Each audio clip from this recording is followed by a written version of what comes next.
When you sit in the dark and wait for a scare, your body doesn't know it's watching a movie.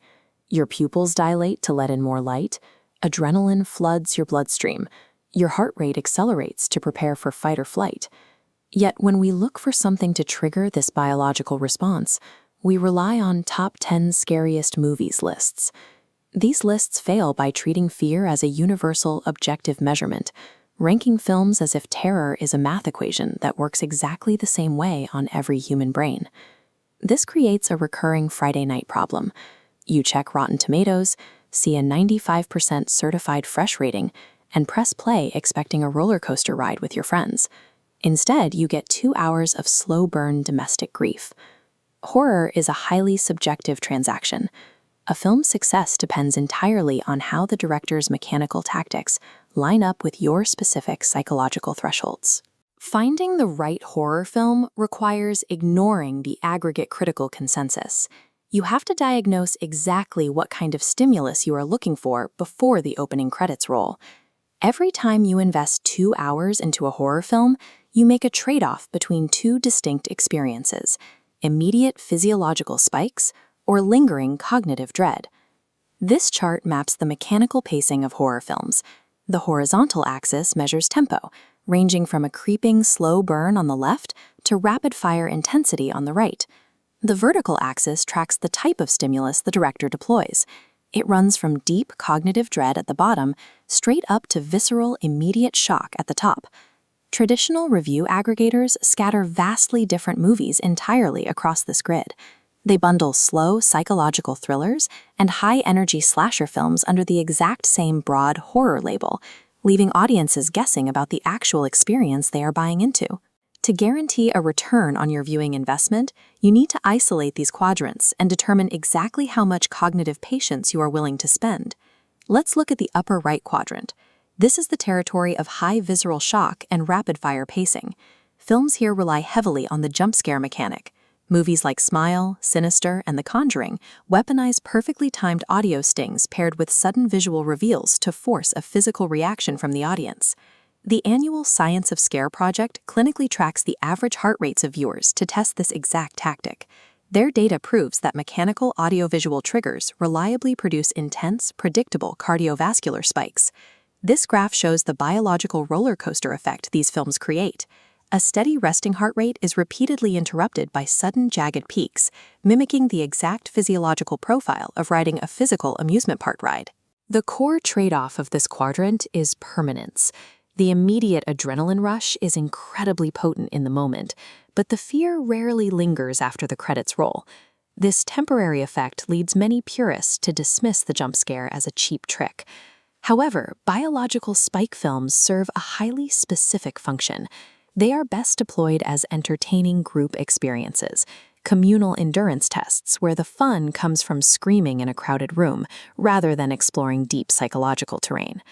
Now we shift to the exact opposite side of the matrix, the bottom left quadrant, defined by high cognitive dread and slow burn pacing. Here, atmospheric dread replaces sudden shock. The threat is slow, unseen, and inescapable, relying on the agonizing anticipation of violence rather than the violence itself. Films like Hereditary and The Shining demand immense cognitive patience. They hold wide shots for uncomfortable lengths of time and use prolonged silence instead of immediate loud action. Legendary directors meticulously craft this tension. They prove that visual composition alone, how a shot is framed and how long it lingers, can create a suffocating sense of impending doom without a single monster ever appearing on screen. The thematic cost of this quadrant is heavy. To maintain that dread, these films weaponize deeply unsettling, grounded concepts like grief, isolation, and inescapable family trauma. Cognitive horror bypasses supernatural parlor tricks to burrow directly into the viewer's mind. It relies heavily on chilling human performances and disturbing psychological realities to sell the terror. These films require total focus and are a terrible choice for a loud party.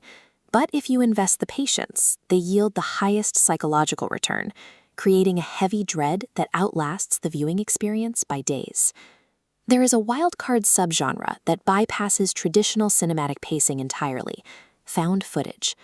Films like The Blair Witch Project and Creep rely on the psychological trick of suspended disbelief. They trade high-end cinematography and sweeping musical scores for raw, shaky cam intimacy that feels distinctly like a home video. This genre artificially manufactures claustrophobia by permanently restricting the audience's point of view. You are trapped seeing only what the panicked camera operator can see in that exact moment. Shooting in real-world, highly confined environments amplifies the feeling of entrapment. By removing the polished safety net of a Hollywood soundstage, the environments themselves become actively hostile. The genre carries inherent risks for the viewer.